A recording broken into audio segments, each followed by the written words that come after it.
every college, every junior college, and he would ask people, where is there going to be a community meeting? So he and I, because I was the one that had a car and we were driving around, so many people first heard about the Chicano Moratorium, about the next event, the next thing from Bobby Elias. He was good with the press, and he was wonderful with young people and getting people excited about moving. And he gave 7 or 8 months of his life to whatever we needed to do. And he died. When he came to that meeting a month ago, he was in the 4th stage of cancer. He didn't tell us. And we were happy to see him, and we were wanting to work with him these last weeks. So I'd just like to have a moment of silence for Bobby Elias.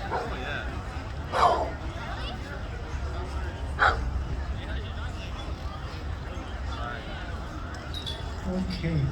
I wanted to also say I'm really happy that we had Gloria Ariana speak.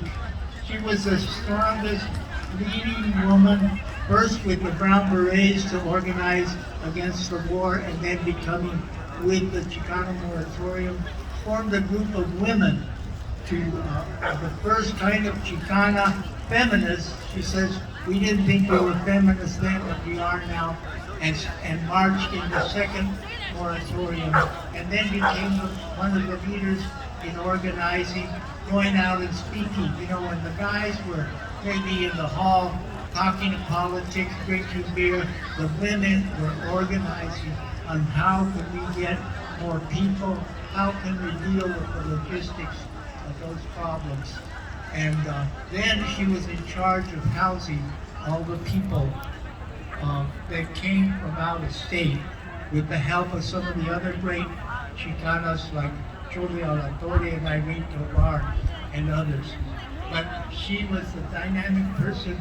She designed the first Chicano moratorium lessons, went out and got the okay from the police or the sheriffs to get those marching permits. She was doing all the things that the guys didn't want to do, but had to be done, and she got it done.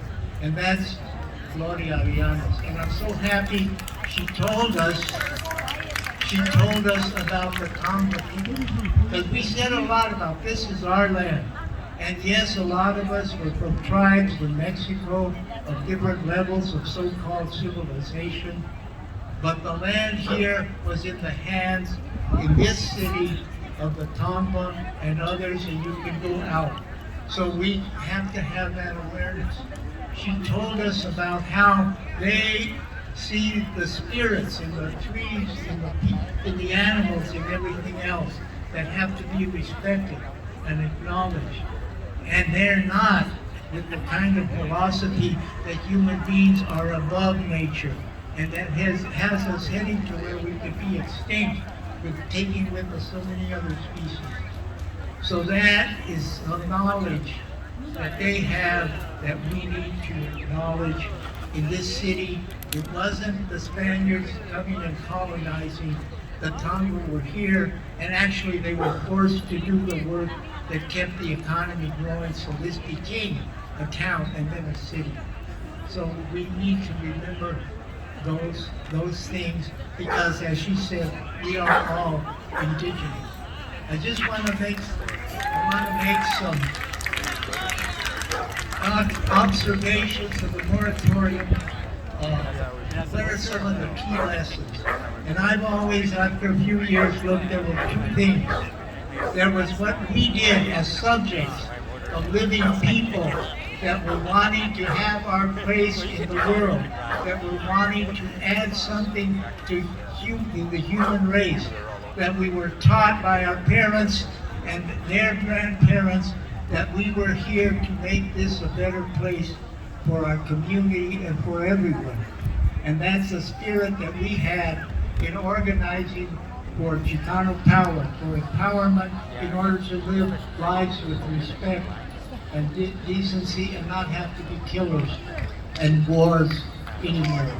So that were things that we did. Then there were the things that they did against us. They deliberately attacked us. They did not want us to be successful. They wanted to have more and more of our soldiers getting killed in Vietnam, and all kinds of soldiers were leaving. One of the reasons Vietnam had to end that war, Nixon and all of them, they did a lot of bombing, but more and more of the soldiers were not fighting. And our soldiers, after we demonstrated, they weren't either. They were all saying, this is not our war. And so they couldn't keep that war going. And our demonstrations, people around the world, and especially the Vietnamese people, they won that war. And we were able to stop then, and we can stop the wars now. I personally think we should